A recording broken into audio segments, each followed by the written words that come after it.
Are the Bond movies as much fun to make as all the people who envy you making them think they are, or can even that be drudgery? Well, I have fun when I'm working. I just love going to the studio or going on location and feeling wanted, and getting paid on Fridays. Yeah. And having my face painted and my hair combed and people giving me wardrobe to wear. I mean, it's all wonderful. Yeah, I know, yes, they're fun to make, and they are, in a sense, hard work. Physically, they're hard. And also, if you're Bond, you're in every scene. And the schedule is usually about 6 months. And that means every day from the crack of dawn. And most of it's on location, so it's a 6-day week. So they're long hours. And it takes you away from hearth and home, of course. Yeah. Don't have too much to learn, of course, because Bond doesn't say that much. Yeah. My name is Bond. And then I also have a terrible memory. I can never remember what comes next. Do they have Brook Bond tea here? No, I don't think it's known here. Brook Bond tea? Maybe imported. Yes, the PG Tips Brook Bond is well known in England. And Guy Hamilton, who was directing one of the Bond films with me, got absolutely furious in the middle of the night shooting him a cow. And I was fed up with saying James Bond. I had to keep saying to this Chinese gentleman that my name is Bond, James Bond, trying not to sound like Sean Connery. And so I said, my name is Bond, Brook Bond. Cut. Say it right, Roger. All right, I say it right, action. My name is Bond. June Bond. Anyway, the Brook Bond thing, they have commercials in England made by chimpanzees from the London Zoo. I mean, not the producers or the directors, but the artists. Oh, those appearing in them are the chimpanzees. And they actually lifted that. They now have them voiced in the sort of chimpanzee. My name is Bond, Brook Bond. You must get paid for that then, as the author of that. No, unfortunately I don't. I didn't register it with the Writers Guild. Yeah. Was there any concern when you took over the part on the part of studios, or do they worry about this sort of thing at all, about the fact that the image of Sean Connery was so strong in everybody's mind as Bond?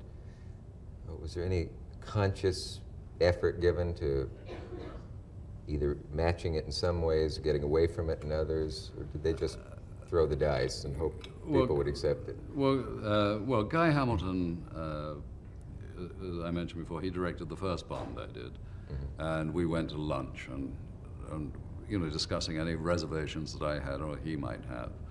And he said, we will deliberately, obviously you've got to say my name is, I said, because that's the thing that wakes me up at night. I keep hearing myself saying, my name is Bond, James Bond. And I mustn't do that, because I can't do any more. That's the limit of my talent as a mimic. And so he said, we will avoid things like shaken, not stirred, anything that Sean did. And that's really the only thing that went into it. I was a little more gentle with ladies until the second one, when I was allowed to break an arm or two, Yeah. Yeah, Bond in the books is not that likable a character. Slightly fascist. Yeah, yeah. Which, according to my source that I can't remember, so was Ian Fleming. I think that was it, that they said that personally his political views, everything were really dreadful, hateful, mean-spirited. Right-wing, you mean? Well, no, I don't think a right wing is synonymous. Is there anybody else from the Bund here? But that he was a bit of a fascist in his way. Slightly. If I'm wrong, then I mean that. But we don't make films that way. Fleming himself was a bit that way. But I must find my source. If anyone can help me on this, please write in. Politely. It was probably an actor who didn't get the part. Yeah, maybe someone they turned down. I heard that you don't like to make any police picture that demeans the police officer. No. I don't know where you got that from, but it's absolutely true. Yeah. Oh, I have my sources. No, because I was offered a film where the police came out in bad light, and I said no. I really can't. I think the police have such a problem today, not only in America, but in England, they have this image that when I was a kid, policemen, maybe it's because I was a policeman's son, but policemen were friends. Of course, they walked around, and now they drive around in cars, and so there is no personal contact. But the policeman's there to help you, not to hurt you.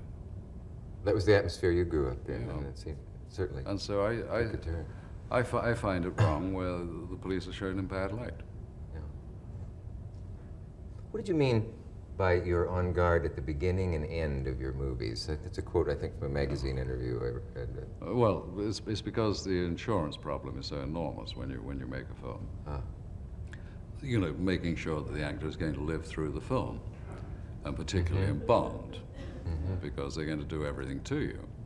And I figure that when I start a Bond, in the first 2 weeks, they can quite easily kill me off. I mean, literally, and collect the insurance money, then go ahead and make another film with somebody else. But then once they've got so much footage in the can, they're stuck. They're lumbered with me, right? And they have to go on. But then when they get to the last 2 weeks of the films, I get very edgy, and I'm very careful. I look over my shoulder, because I then know that they've got enough film to shoot over somebody's shoulder for the last 2 weeks, and I could easily get shot or blown up. Very dangerous. You're not just kidding about this. I always tell the truth. No, I mean, it would make a good plot, but also, obviously, they are going to be a little less careful toward the end when they have enough. Well, it's so funny. They say you can't do things. You mustn't go skiing. You mustn't do this. You mustn't ride horses because you can get.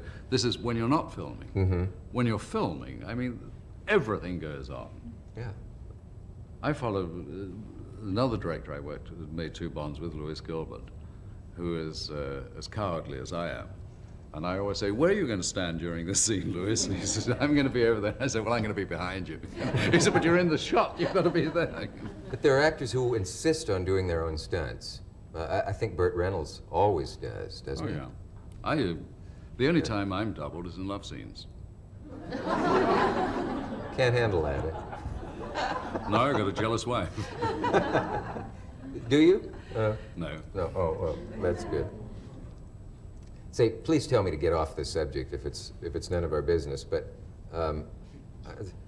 it must rankle you, and it's another one of the problems of celebrity, because you do have an ex-wife who has written a lot about you in the Sunday, whatever they're called, tabloids, or seems to be willing to give interviews and so on.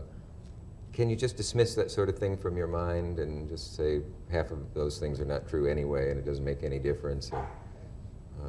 Well, the only reason I object, this is my ex-wife who wanted to publish a book. And 1/3 of the book were letters from me to her, which under English law, the copyright of the letter is the writer, not the recipient. And so I objected to using my letters for profit. Yeah, that's right. The property belongs to the writer. The letter is the property of the writer. I don't know if that's true here or not. Interesting. I don't. I'm not up on American law. Don't know. But people do continue to read that stuff, and there is some authority to print, because even I, who know that things have been written about me that aren't true, I've been in places where I never was in print, and so on and so on. Still, you see it in print, and you think, well, it's got to be true, or they couldn't print it. Even after Carol Burnett has won her suit. I'm wonderful. I'm so glad she did. Yeah, I'm too. A friend of mine was having an affair with Sophia Loren, according to this paper. Oh, I see. Yeah.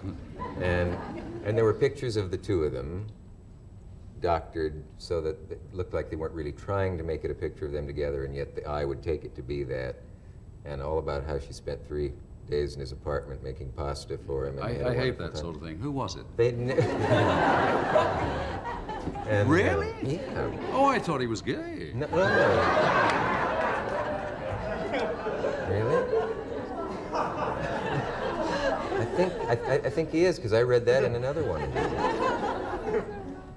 But I know it's true. The last time he saw Sophia Loren was in 1967. It was the only time they met. and said hello at a movie premiere or something, and as if this thing had, she hadn't even been in this country at the time this supposedly happened. Oh, it's, So, but I guess they assume, well, certainly who's going to sue for someone claiming they had an affair with Sophia Loren? I mean, certainly not I. there are people who would pay to get that in the paper.